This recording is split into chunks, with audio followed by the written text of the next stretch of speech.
पण महाराज जिंकत राहायचं, यशस्वी व्हायचं आणखीन एक कारण आहे. महाराज कधीच बेसावध राहिले नाहीत.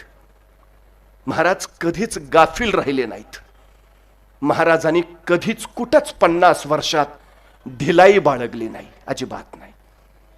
आता आमच्यातले काय काय लोक म्हणतात, हो आम्हाला आधी माहिती असतं कोरोना येणार आहे, आधीच तयारी करून ठेवली असती. संकट काय मेल करून येतात का? संकटात संपतात कोण?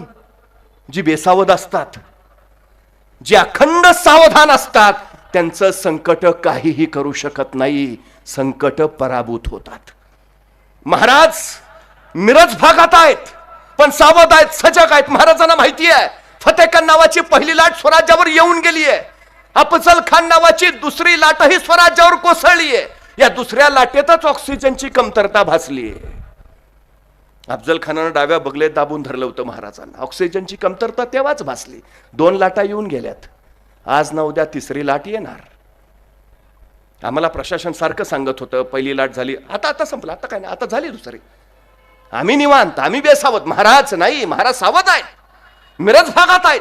आणि महाराजांना वार्ता मिळाली सिद्धी जव्हर 65,000 फौजनीशी येतोय. आणि महाराजांना कळालं ओमायक्रॉन आला, तिसरी लाट आली.